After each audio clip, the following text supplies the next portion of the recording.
नमस्कार, स्वागत है आपका हमारे चैनल पर। 14 जुलाई को एक साथ दो आईपीओ आ रहे हैं। पहला आईपीओ एसबीआई फंड मैनेजमेंट का है, तो दूसरा आईपीओ अल्पाइन टेक्सवर्ल्ड का है।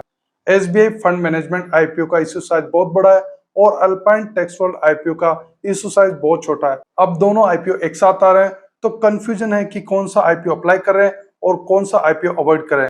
एसबीआई एक बहुत बड़ा नाम है। अक्सर देखा गया कि बड़े नाम वाली कंपनियों से नाम मात्र का लिस्टिंग मिलता है या फिर उस आईपीओ से लॉस हो जाता है।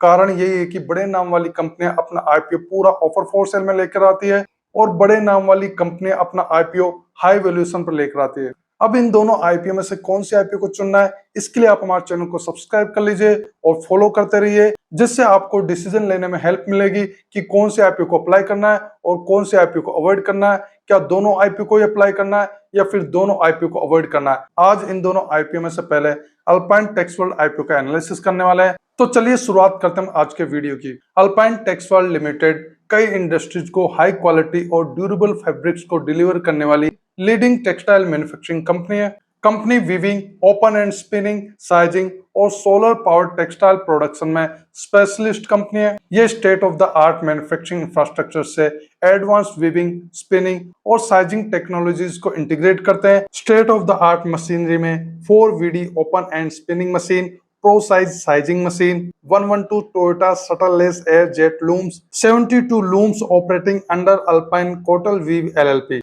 इनके प्रोडक्ट्स में ग्रे क्लॉथ, जिसकी production capacity 180 million metres per annum है। दूसरा साइजिंग ऑफ यार्न, जिसकी production capacity 6650 metric ton per annum है, और यार्न जिसकी production capacity 500 ton per month है। Company Alpine spin weave private limited के नाम से 2016 में इनकॉर्पोरेट हुई। 2024-25 में इन्होंने Alpine spin weave private limited से नाम बदलकर अल्पाइन टेक्सवर्ल्ड नाम रख लिया। कंपनी का रजिस्टर्ड ऑफिस अहमदाबाद, गुजरात में। कंपनी के प्रोमोटर्स सुमित चंपालाल अग्रवाल, संदीप संत कुमार अग्रवाल और सचिन कुमार संत कुमार अग्रवाल है। अभी प्रोमोटर की होल्डिंग 90.36% है। आईपीओ इशू के बाद में इनकी होल्डिंग 61.96% रह जाएगी। कंपनी का मार्केट कैप 401.59 करोड़ है। ये तो कंपनी की प्रोफाइल की बात हुई। चलिए कंपनी के फाइनेंशियल देखते हैं। 2026 फाइनेंशियल ईयर में इनके असेट 305.31 करोड़ है। इनके असेट में मामूली सी ग्रोथ हुई है। रेवेन्यू 350.18 करोड़ है। इनका रेवेन्यू 47% इंक्रीज हुआ। प्रॉफिट 21.72 करोड़ है। इनका प्रॉफिट 152% इंक्रीज हुआ। प्रॉफिट में बहुत अच्छी ग्रोथ हुई है।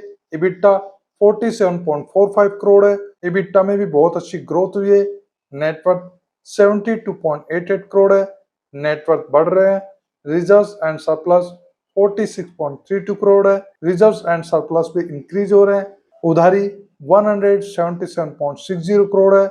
उधारी इनकी बढ़ रही है और इनकी उधारी बहुत ज्यादा। आरओई 33.85% है। आरओई अच्छा है। आरओसी 17.56% है। आरओसी ठीक है। डेट इक्विटी 2.35 है। डेट इक्विटी बहुत ज्यादा है। आरओएनडब्ल्यू 29.44% है। आरओएनडब्ल्यू अच्छे हैं। पेट मार्जिन 6.34% है। पेट मार्जिन थोड़े कम है। इबिटा मार्जिन 13.84% है। इबिटा मार्जिन ठीक है। प्राइस टू बुक वैल्यू 3.78 है। प्राइस टू बुक वैल्यू थोड़ी ज्यादा है। ओवरऑल फाइनेंशियल की बात की जाए तो फाइनेंशियल इनके ठीक है। असेट, नेटवर्थ और रिजर्व्स में ग्रोथ हो रही है। इनके प्रॉफिट में बहुत अच्छी ग्रोथ हुई है। इनको अपनी उधारी पर बहुत ज्यादा कंट्रोल करने की जरूरत है, क्योंकि इनकी उधारी बहुत ज्यादा है। आईपीओ का टोटल इश्यू साइज 126.25 करोड़ है, जो कि पूरा फ्रेश इश्यू है। एक शेयर की प्राइस 100 से लेके 105 रुपीज है। एक लोट में 142 शेयर है और एक लोट का अमाउंट 14,910 रुपीज है। रिटेल इन्वेस्टर मिनिमम 1 लोट के लिए और मैक्सिमम 13 लोट के लिए अप्लाई कर सकते हैं। स्मॉल एचएनआई मिनिमम 14 लोट और मैक्सिमम 67 लोट के लिए अप्लाई कर सकते हैं। बिग एचएनआई मिनिमम 68 लोट के लिए अप्लाई कर सकते हैं। ये आईपीओ 14 जुलाई से लेकर 16 जुलाई तक अप्लाई किया जा सकता है। अलॉटमेंट 17 जुलाई को होगा। रिफंड 20 जुलाई को मिलना शुरू हो जाएगा। जिन इन्वेस्टर को आईपीओ अलॉट होगा उनके डीमेट अकाउंट में शेयर 20 जुलाई को क्रेडिट कर दिए जाएंगे और स्टॉक एक्सचेंज में इस आईपीओ से 21 जुलाई को लिस्ट होंगे।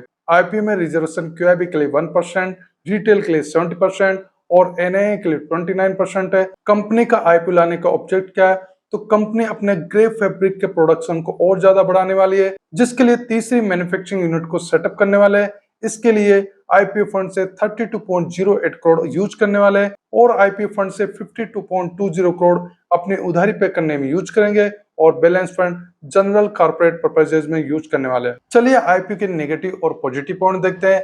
नेगेटिव पॉइंट में उधारी बहुत ज्यादा है और आईपीओ में रिजर्वेशन क्यूआईबी के लिए केवल 1% है।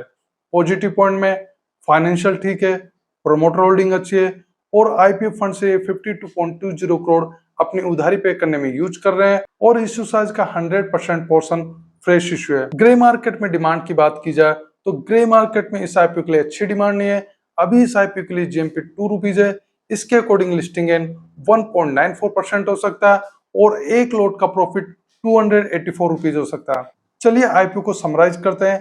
कंपनी के फाइनेंशियल ठीक है, वैल्यूएशन भी ठीक ठाक है, बट कंपनी की उधारी 177.60 करोड़ है, जो कि ज्यादा है। वैसे तो ये आईपीओ फंड से 52.20 करोड़ अपनी उधारी पे करने में यूज कर रहे हैं, फिर भी इनकी उधारी 125.40 करोड़ बनी रहेगी, जो कि ज्यादा रहेगी। सबसे ज्यादा नेगेटिव पॉइंट यही है कि आईपीओ में क्यूआईबी के लिए रिजर्वेशन केवल 1% रखा है। ओवरऑल ये आईपीओ मुझे लिस्टिंग इन के लिए अच्छा नहीं लग रहा।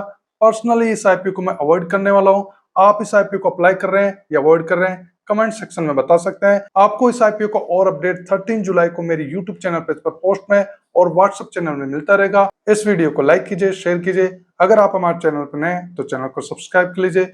वीडियो देखने के लिए धन्यवाद।